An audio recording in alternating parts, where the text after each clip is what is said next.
Aujourd'hui, un petit exercice grâce à lui, Lucky Luke. Alors, je vais vous demander de prendre le temps de faire cet exercice et de repenser à quand vous étiez enfant et que vous lisiez des BD de lui.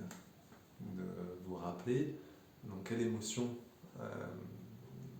vous étiez à l'idée de prendre un livre, d'avoir un nouvel album de lui, de lire l'histoire et dans quel état vous étiez à la fin. Est-ce que vous aviez envie d'encore lire, et ainsi de suite. Si vous avez besoin, vous mettez pause, juste pour faire l'exercice, quelques secondes, de bien ressentir des émotions et vos souvenirs.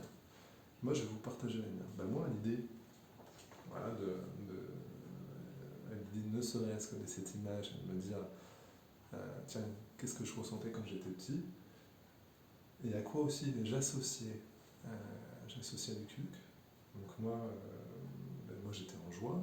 Chaque fois que je terminais un album et que je le voyais sur toujours cette même image, là, on l'avait en fond, le coucher de soleil, il était victorieux, qu'une envie c'était d'en lire un deuxième.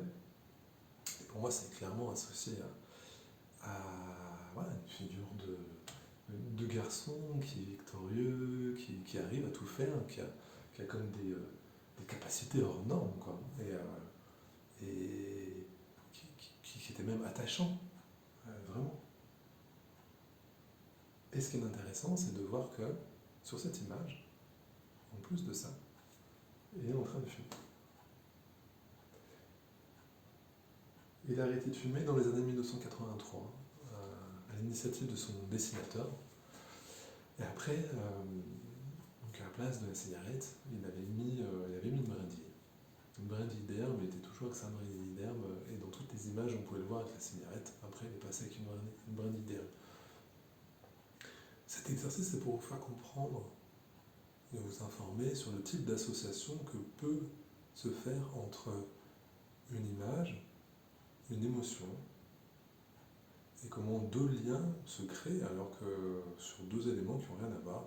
Et dans ce cas précis, on peut avoir associé, fumer, ça représente quelqu'un que j'adore, quelqu'un de cool, quelqu'un qui réussit, quelqu'un qui me met en joie, et ainsi de suite. Et on peut avoir donc, ces deux associations qui se créent en nous. Et c'est quelque chose de marquant, parce que quel petit garçon n'a jamais rêvé d'avoir un déguisement de cow-boy. Donc l'association peut être relativement forte. Et c'est ce qui fait que, adulte, cette association en plus, en fait c'est une histoire de briques, on vient empiler, c'est une association plus une autre, plus une autre, plus une autre. Mais adulte, on arrive quand même à avoir consciemment cette action d'acheter un paquet de cigarettes alors qu'on sait que fumer tue. C'est-à-dire qu'on a l'information que fumer tue et on a la démarche d'acheter et de le faire. Et ça, c'est la grande différence aussi entre avoir une information et avoir totalement intégré consciemment cette information. Parce qu'il y a deux messages qui se contredisent à la fois, c'est pas bien pour ma santé, et qui se lève le matin en disant tiens, je vais faire des trucs qui vont m'amener vers la maladie ou vers la fin de ma vie, personne. Et c'est pour ça que ça s'explique en partie par ça, par ces messages qui sont forts, qu'on a d'ancrés en nous sans en avoir conscience, et ces messages présents. Et en plus, comme je le disais, c'est toute une histoire d'imbrication, parce que moi je vous invite à repenser quel message vous avez eu pendant votre enfance, pendant votre jeunesse, qui ont pu s'empiler. Moi je pense à ça, quand je pense aux cigarettes en chocolat, je pense aux fausses cigarettes, on pouvait faire semblant de fumer en mettant de la farine dedans. Je pense, on n'a pas été particulièrement, ma génération touchée, mais dans ma formation, j'ai fait une spécialisation sur la tabagie.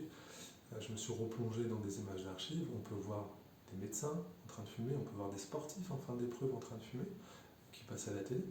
Et donc notre inconscient, lui, il associe, tiens, une personne qui représente la santé, qui est en blouse blanche, tout de suite, en fait, notre inconscient, on lui voit une blouse blanche, il se dit, tiens, c'est quelqu'un de santé. On n'a pas besoin de penser à ça. Ça dégage cette information. Il est en train de fumer. Et comment voulez-vous que lui derrière, enfin, ça vient faire comme une sorte de court-circuit quand on dit que c'est pas bien pour la santé, quoi. Pareil, quand un sportif en fin d'épreuve qui vient de réussir, qui vient de gagner, il est en train de fumer, euh, l'information elle est tiens, il fume, on peut réussir. Alors que quand on dit que ça développe des problèmes de santé et qu'on baisse en capacité physique, c'est pareil, il y a un court-circuit entre l'information qui a déjà été réceptionnée, reçue, enregistrée, et ce qu'on donne comme information. Donc tout ça, l'hypnose est un bon outil qui permet de couper ces liens, qui permet même de les remplacer. Alors l'hypnose, comme d'autres, si vous avez déjà suivi mes posts précédents, j'avais montré aussi des bonhommes allumettes. Parce que les accompagnements que je propose, c'est vraiment de m'adapter en fonction de ce que je ressens au niveau des besoins et au niveau de votre univers. Voilà, je vous invite à me partager si vous le souhaitez ce que, les messages que vous avez reçus, ce que vous en avez compris aujourd'hui. Vous